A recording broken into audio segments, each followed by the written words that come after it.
Tonight, A&E presents the premiere of a new weekly series that reconstructs contemporary events through the eyes of the people who were there. We call it Minute by Minute. The first episode, planned and produced over the past year, is about the bombing of the World Trade Center on February 26, 1993. That attack foreshadowed the horrific events of September 11th.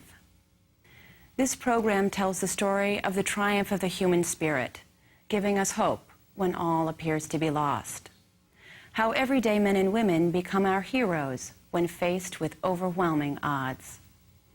The people who participated in this episode survived the recent attack, but so many others have perished.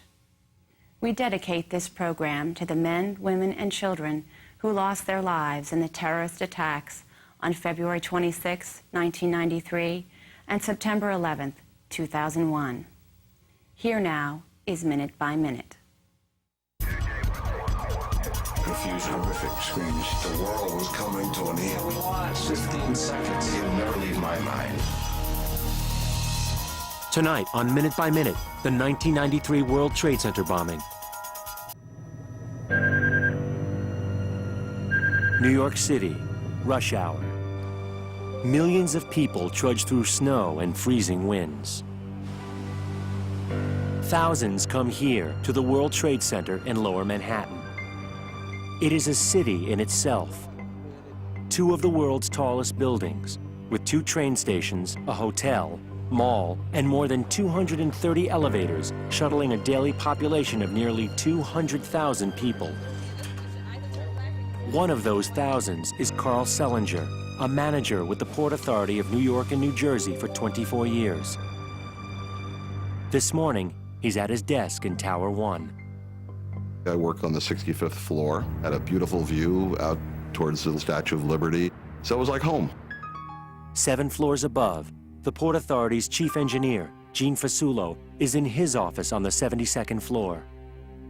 My role was basically to run the engineering function at the Port Authority. It was really a very busy day. Port Authority attorney Kathleen Collins enters her office on the 66th floor. 9 a.m. Thousands of other commuters stream out of the center's bustling train stations and into their offices. The Trade Center now teems with workers and visitors equaling the population of the entire city of Laredo, Texas. 10:10 a.m. A class of kindergartners makes its way through the huge glass revolving doors of Tower 2. They've come from Brooklyn on a field trip with their teacher, Rosemarie Russo. I had 14 children that day. We're going to observation deck upstairs to get a bird's eye view of New York. 56 miles away, across the Hudson River, stock trader Tim Lang starts up his Toyota 4Runner for the trip to his office in New York City. It was a trip he did not want to make. My partner called me that morning and asked me to come in that day. I didn't see the point, and he eventually came around to convince me to come in. 11:15 a.m. 3 other men are also heading toward the World Trade Center. Iyad Ismail and Ramzi Youssef are driving a 10-foot yellow Ryder van. Following them is a car driven by Mohammed Salome. The FBI has a file on Salome. He is a known associate of reputed Islamic terrorists. Salome had leased the van from a Ryder rental agency in Jersey City 3 days earlier and reported it stolen just yesterday. It now carries a 1,500-pound bomb made of urea nitrate and hydrogen. 11:55 a.m. The yellow Ryder van pulls into level B2 of the World Trade Center garage. Iyad Ismail steers it to an illegal parking space. Mohammed Salome follows behind. Rosemarie Russo starts rounding up her 5-year-old sightseers on the Trade Center observation deck. Tim Lang pulls into the center's garage, 4 blocks from his office. In the Ryder van, Ramzi Youssef readies a fuse attached to the 1,500-pound bomb. On the 65th floor, manager Carl Sellinger leaves to get some lunch before his next appointment. Well, the Port Authority has a cafeteria on the 43rd floor. I figured that, well, let me go get some salad to bring back to my desk because I really wanted to prepare for this meeting. Gene Fasulo and two coworkers decide to go downstairs. So we were actually on our way to lunch, and we were going to catch up on the events of the last week or so. On the B2 level, Ramzi Youssef lights a fuse on the bomb. The fuse is encased in rubber, which suppresses smoke and allows for a 10 to 20 minute burn time. 150 feet away, the center's supervising engineer, Alan Reese, heads down the hallway to his office. I was going downstairs to the office to see some friends and just talk about what we're going to do this weekend and how things were going. 2 floors below, on B4, engineer Fred Furby finishes a job and tells his coworker, Richie Walsh, to go upstairs to turn in their worksheets. I was telling him to go take the paperwork, turn it in, so they don't come down and bother us, you know? And I just was so insistent on it, so he wouldn't turn it in. 12:05 p.m. Youssef and Ismail jump into Salome's car and speed out of the garage. 12:10 p.m. The fuse on the bomb has been burning for 6 minutes. Off-duty Port Authority detective Thomas McHale reads a newspaper on the Trade Center's concourse level as he waits for a train to New Jersey. McHale happens to be in the building for a doctor's appointment following a work-related injury. The morning I was actually off duty. I injured my ankle in a line-of-duty injury in the subway. Stock trader Tim Lang has found a parking spot. It's on the same level as the Ryder van, where the fuse has now been burning for 11 minutes. It's 12:17 p.m. I'd gotten into the elevator and pressed 65. I'm approached by an individual who asks for directions to the Newark train. We're waiting now for the elevator to come for us. I was standing within the door frame and had just opened the door to my office. We entered an elevator on the 72nd floor. I was cutting insulation, you know, putting it on the cart. I was in my office, and my friend was coming up, and we were going to have pizza. I got out of the car, opened the backseat door, reached for my things, had my car keys in my hand.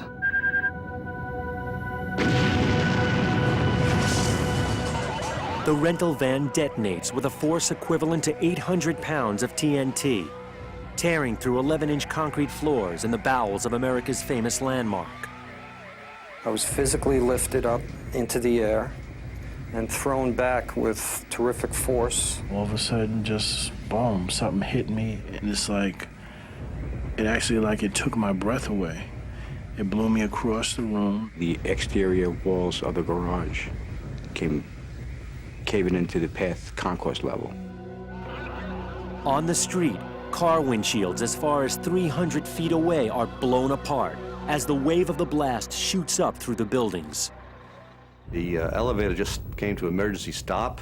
It jiggled as it stopped quickly. And then all of a sudden it stopped. It like shuddered and then stopped. We were waiting to go down. The lights started flickering and the alarms started going off. The wind is knocked out of you, but expand that to be every part of your body just being squeezed.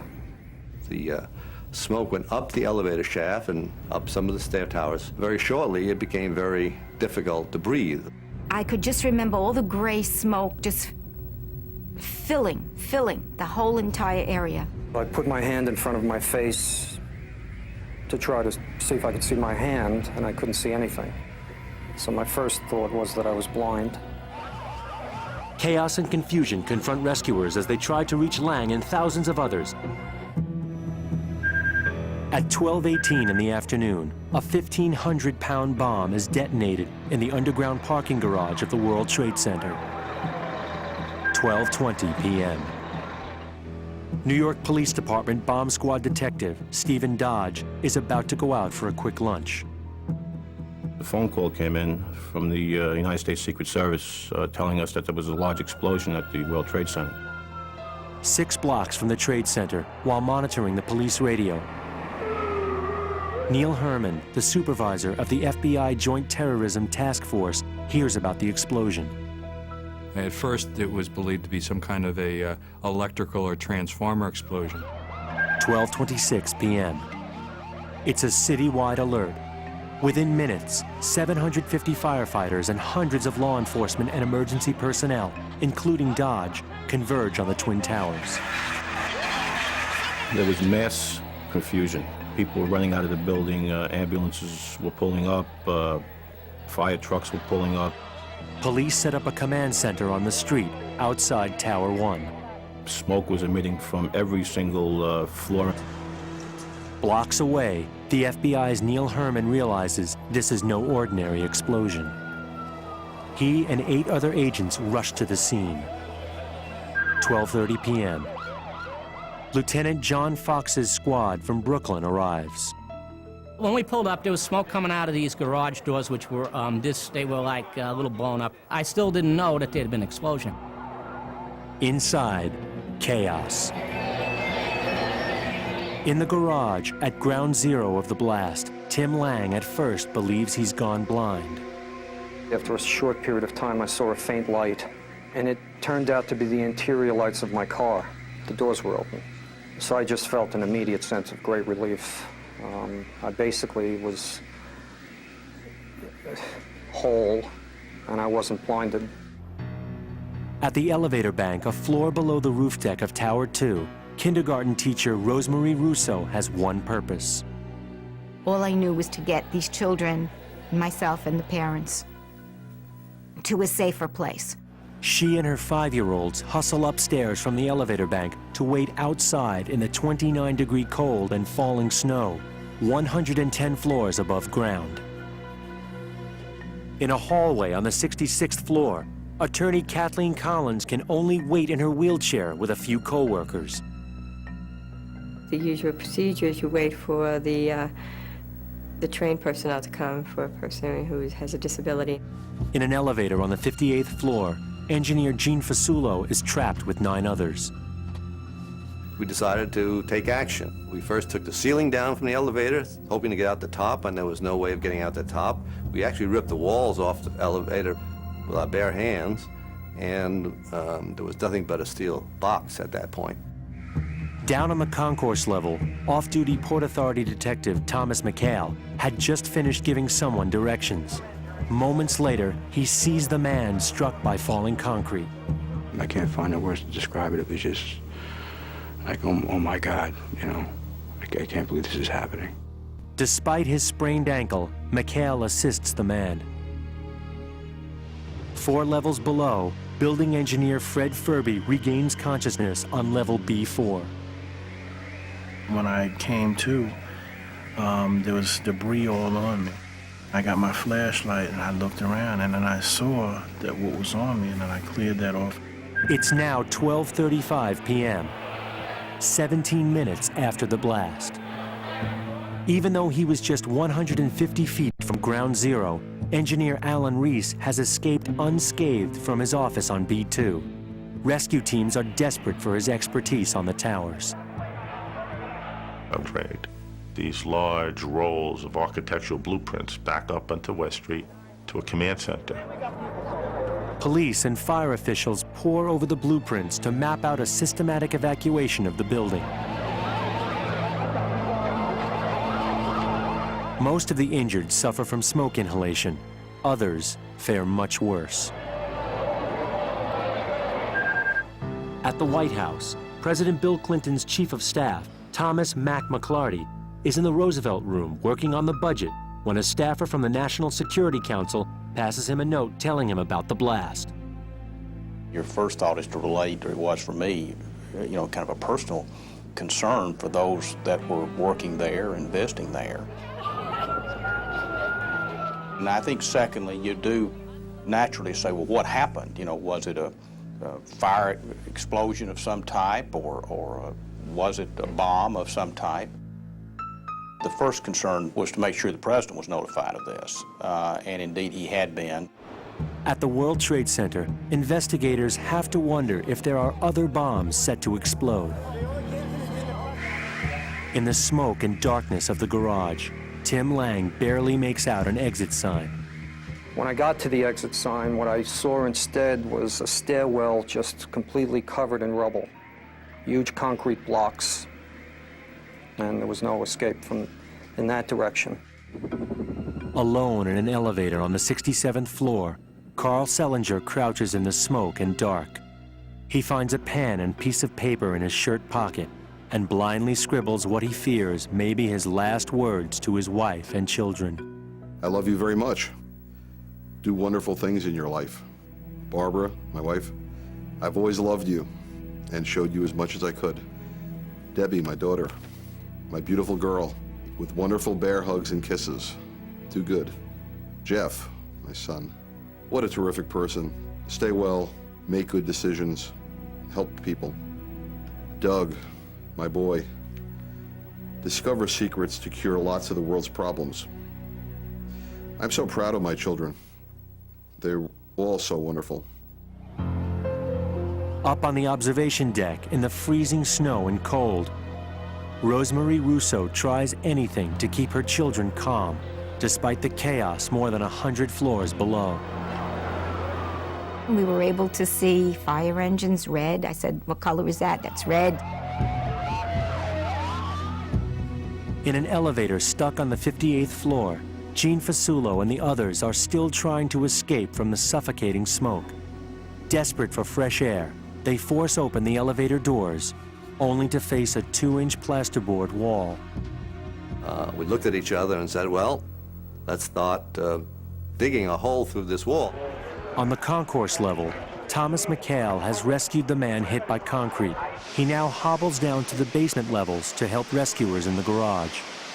And there was just screams coming from in there, horrific screams, and you didn't know where they were coming from because you didn't know what floor you were on. On the B4 level, engineer Fred Furby sets out in search of his colleague, Richie Walsh. He is bruised and bleeding, but stops to help people along the way. There was some construction guys that were screaming, and I got them up, and I walked them down past B staircase to the parking lot. 1 p.m., 42 minutes since the blast. Tens of thousands still trapped inside the World Trade Center. In the parking garage, Tim Lang struggles to hold on.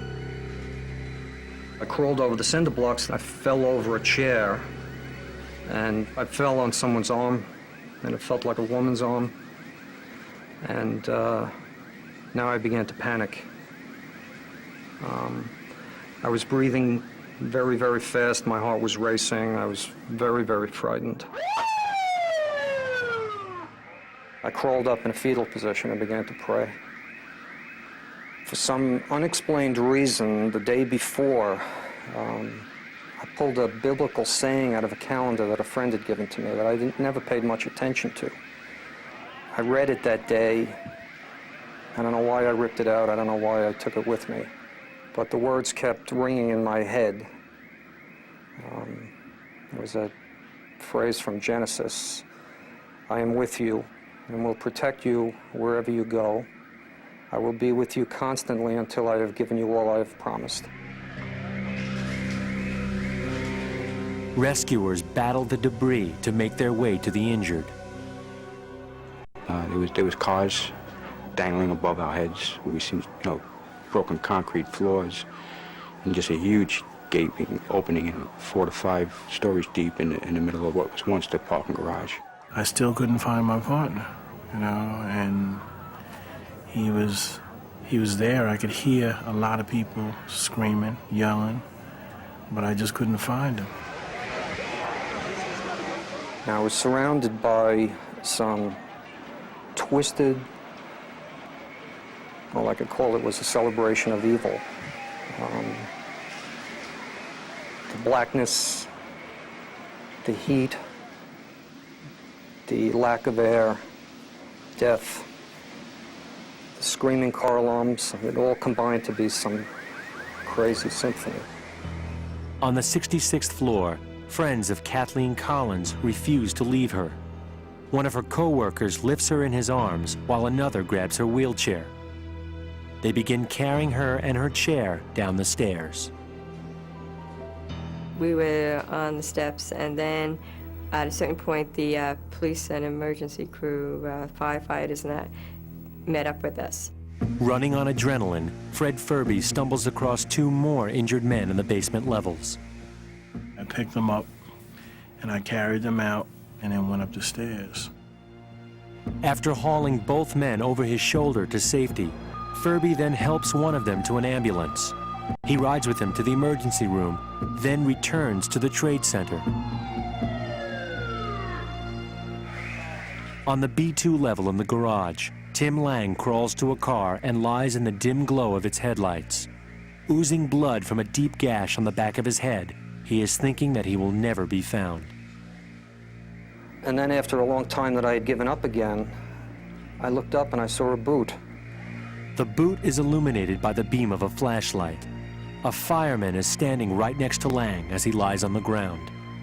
I couldn't speak, but he was not 6 inches from me and he couldn't see me. So I reached out and just grabbed his boot. And I heard him behind his mask scream. I'm sure I scared the hell out of him. The next thing I know, I'm being lifted up by 2 fellows. Tim Lang is saved. Rescue workers will rush him to a hospital in Brooklyn where doctors will treat him for minor injuries and will stitch up the gash on the back of his head. But hundreds more are still trapped throughout the extensive complex, where rescuers still don't know if another bomb is set to explode. Rescuers work desperately against time, and 2 survivors risk their lives to help them. It's now nearly 4 hours since an explosion rocked the foundation of New York's tallest buildings, the World Trade Center. Throughout Manhattan, the city deals with the effects of the blast. A bomb threat causes the evacuation of the Empire State Building, and security is heightened at all local airports. The National Guard is on full alert. Businesses close early, and the traffic in Lower Manhattan is gridlocked. At the Trade Center, people are risking their lives to rescue the trapped and injured from the smoky towers. 4:10 p.m. The engineer who designed the structure of the World Trade Center, Leslie Robertson, arrives on the scene. There was smoke coming out of the building, both at the base of the building, but also at the top of the building. The lower levels of the buildings have partially collapsed, but the rest of the towers hold. 870 miles away in Atlanta, ATF explosives officer Joe Hanlon has just finished up an assignment when he gets an urgent call from his SAC, his special agent in charge. My SAC called and said for me not to unpack, that I was going to New York City on a national response team call out. At the World Trade Center, the bomb squad sweeps through the mammoth complex, looking for other explosives. A lot of injuries, a lot of damage, more damage than I've ever seen before anywhere. Rescue efforts are in full swing as others try to save themselves. In an elevator on the 58th floor, Gene Fasulo and his 9 fellow passengers are desperately trying to dig through the wall of the elevator shaft to safety using nail files and car keys. The smoke was getting more dense, and we were again confronted with how do we continue this construction project because we couldn't see anything. One of the engineers on the elevator recalled that we carried beepers. If you push a button, it will light up, and with that little bit of light, we were able to continue this. After 4.5 hours, they finally break through, digging a hole just wide enough to squeeze out of the elevator. Ended up into a ladies' room on the 58th floor. And the very first step I took out of the elevator, kind of funny, was onto a toilet bowl. Fasulo and his colleagues walk the 58 floors down to the lobby. The others leave, but Gene refuses. He stays in the smoke-filled building to help emergency crews. After saving 2 men from the rubble, engineer Fred Furby has returned to the towers. Still in search of his co-worker, Richie Walsh, Furby plunges back into the building. I found other people, but I just couldn't find my partner, you know, and it was like I really started to panic, and I started crying because I sent him upstairs. When I heard the fire department saved them, they found them. They were in the elevator pit. Richie Walsh is safe, but Fred Furby will not leave. There was water going into areas where they needed the water to stop, and they needed the steam to stop, and so we were shutting everything, trying to save what was in the system. On the concourse level, off-duty detective Thomas McHale also continues to help, despite suffering from a twisted ankle and smoke inhalation. I'm hurting, I'm coughing up. I had a black stain around my mouth that didn't go away for days. Kindergarten teacher Rosemarie Russo and her students have now spent almost 3 hours outside on the roof of Tower 2 in the sub-freezing cold. They spend another 2 hours waiting inside near the staircase as firefighters radio for help. The plan is to bring them to a makeshift triage unit on the 94th floor. The firefighter said, okay, this is the staircase. Intermittently, you're going to come across other firefighters in the stairwells, and they will be there leading you. More than 90 floors below, Officer Thomas McHale is exhausted and hurting. He is about to leave when he hears the call from the firefighters trying to bring down the kindergartners. Myself and the guys that I was with ascended the stairs to the 94th floor, finding different people with different ailments on the way up. And eventually made it to the school children. By now, the children have made it to the triage unit on the 94th floor. They ushered us into an area, and they gave us, how nice they are, they gave us cookies and milk for the children. Detective McHale stays behind as the firemen help the 14 children make their way down through the darkness of Tower 2's stairwell, a full 94 floors down. They put a person with a flashlight to illuminate the stairs to bring the kids down. You know, it took a couple of hours. As night falls, the injured McHale still cannot bring himself to leave. He stays on the roof to help with air rescues. Port Authority manager Carl Sellinger has now been all alone in a smoky elevator on the 67th floor for 5.5 hours. Finally, firefighters pry open the doors and he is rescued. When they finally fished me out, I just felt myself going into like a shock, like a numbness. 6 p.m. Less than 6 hours after the blast. As more and more people are brought out to safety, authorities concentrate on the explosion itself. Stephen Dodge and others conclude that this disaster was no accident. Whatever we had here was something more than some kind of mechanical disaster. I was furious that there were people who would actually set out to destroy that which had taken years of my life to create. The news that the disaster appears man-made reaches President Clinton. First concern the President expressed was the same as mine, was the human element. It did occur to me, was this the first strike, so to speak, if it were a terrorist act? We had, to my memory, had never really experienced anything like this on American soil. Late evening. FBI and explosives experts have spent about 10 hours combing through both towers for other bombs. They find none. But the bomb has achieved its purpose. 5 people are now confirmed dead from the blast, more than 1,000 others injured. So now, amidst the rubble, law enforcement agencies are in a new race against time to find the people who did this. What they need is to uncover some clue that will unravel this devastating act of terrorism.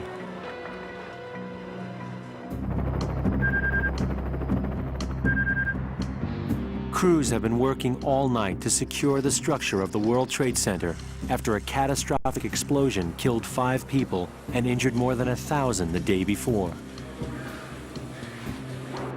As the day wears on, no confirmation is given to reporters about the cause of the blast, but officials do not hide their strong suspicions. We'll give you a certain conclusion when we can prove it. Looks like a bomb, it smells like a bomb, it's probably a bomb. The problem is, as the investigation drags into a second night, the bombers have now had more than 36 hours to make their getaway. Approximately 46 hours after the blast, law enforcement, including the FBI, the Bureau of Alcohol, Tobacco, and Firearms, and the New York police, are all working intensely to find anything that will lead them to the bombers. A group of investigators is assigned to work inside the crater created by the bomb. NYPD Detective Donald Sadawi and ATF Agent Joe Hanlon are assigned to the same team. It was a survey mission. We also had the mission to attempt to take swabbings that could be taken back to the laboratory later that day and examined to possibly get a lead on the type of explosive that was used. One thing I noticed almost by chance was while I was talking with Joe Hanlon, that there was the gears from the rear end of a vehicle. I realized that it had come from a vehicle that was either very close to the bomb that went off, or was in fact the vehicle that was carrying the bomb. We walked along this broken slab that was leaning into the crater, and Joe and I spotted some debris that was buried in some rubble. The two men find a 45-pound chunk of twisted metal, a piece of chassis frame about 5 feet long. I've never seen this type of metal physical damage to the chassis of a vehicle, and that's when I started to assess that this possibly could have came from the vehicle that carried the bomb. I noticed that there were some numbers on it that really didn't mean anything to me, but Officer Sadawi thought that it may be a VIN number. Every car or truck has a unique VIN, or vehicle identification number. The number is permanently stamped into the metal of all vehicles in two ways, one that's legible and one that's encrypted in a series of raised dots. I was just about positive that we had something real substantial here, and Joe and I were like really ecstatic about this, and we both said, we got to take this out of here. But they both know that to get this evidence out of the crater, they will have to break a cardinal rule of law enforcement. Never tamper with anything at the scene of a crime. On the other hand, leaving the evidence might delay a major break in the case. There was some healthy discussion as to whether we should remove it at all. The fact that the area was shifting, the fact that we could have lost the material, prompted us to go upstairs and attempt to come up with a method as to how we could remove it. The two officers make a critical decision on their own. Using a gurney, they bring up the piece of twisted metal. An ATF agent makes a tracing of the dotted code before the metal is sent to the lab for analysis. When we informed our counterparts that we had removed some material, they weren't pleased, let's just say. I saw this FBI supervisor who saw me at a distance. Well, he was livid. I think from the point he recognized it was me across the lobby, he never stopped yelling and screaming at me. All the officers could hope for was that their hunch would somehow pay off.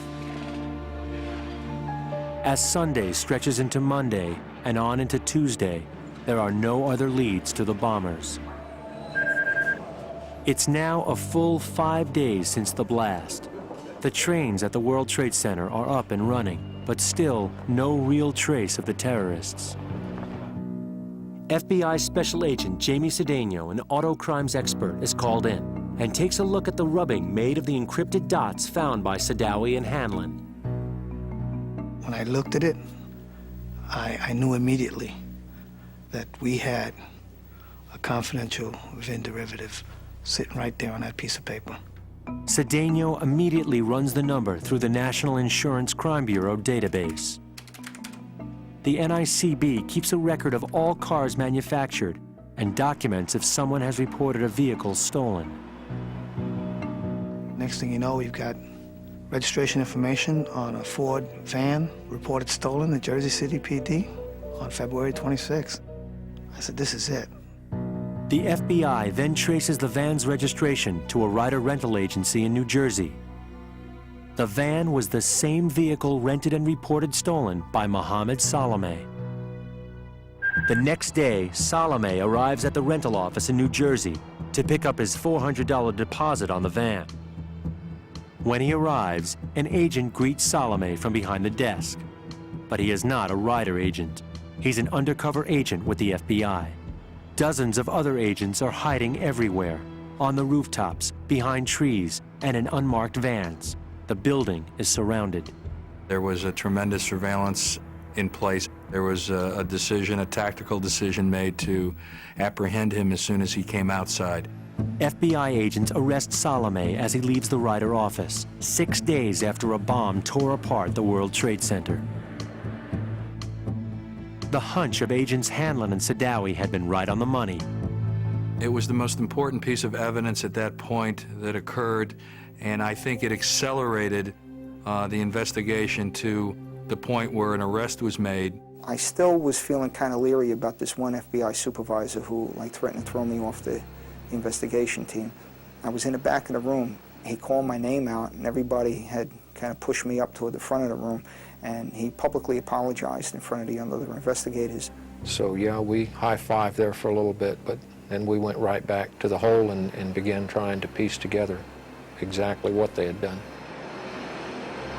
March 15th, 1993. 17 days after the explosion, people working inside the center of the crater discover one more person buried deep beneath the rubble. The death toll from the bombing is now 6. Investigators are determined more than ever to find Salome's accomplices. Less than a month after the bombing of the World Trade Center in New York, 4 Islamic terrorists have been arrested. Mohammed Salome, the man who'd rented the van and driven the getaway car, Nidal Ayad, Ahmad Ajah, and Mahmoud Abu Halima. All 4 alleged conspirators are charged with the destruction of buildings by means of explosives causing death. The charges carry up to life sentences. Assistant U.S. Attorney Gil Childers is tapped to handle the assignment. I certainly did not want to become known as the leader of a prosecution team that let the World Trade Center and bombers walk. In just 7 months, Childers and his team put together a strong case and go to trial in September 1993. The trial goes on for 6 months, with 208 witnesses. Every one of those witnesses told a little piece of the puzzle to the jury, and each one of those pieces was very important. A year to the day after the first arrest and the bombing, the jury reaches its verdict. All 4 defendants guilty on all counts. Judge Kevin Duffy sentences each bomber to a 240-year prison term. In 1995, 2 more terrorists are arrested. Ramzi Youssef and Iyad Ismail, the 2 men who had originally driven the Ryder truck. In 1997, they are also found guilty of conspiring to blow up the World Trade Center. Each is sentenced to life in prison. The bombers were all followers of Sheikh Omar Abdel Rahman, a spiritual leader of a fundamentalist Muslim group based in New Jersey. The Sheikh, who has been linked to Osama bin Laden, was convicted in a separate case for sedition and sentenced to life in prison in 1996. Port Authority employees worked around the clock to repair the buildings. It was an extraordinary team effort. Within a month of the bombing, their hard work paid off. Businesses moved back into the Trade Center, and people tried to resume a sense of normalcy. They don't teach you in college anything about dealing with losing your employees. The sound, the events are sort of seared into your memory cells. On May 25, 1995, a memorial was dedicated on the Trade Center Plaza commemorating the 6 people killed in the explosion, including 4 Port Authority employees. You realize that these terrible events can happen to anybody. You know, cause you to reflect that we're all mortal, you know.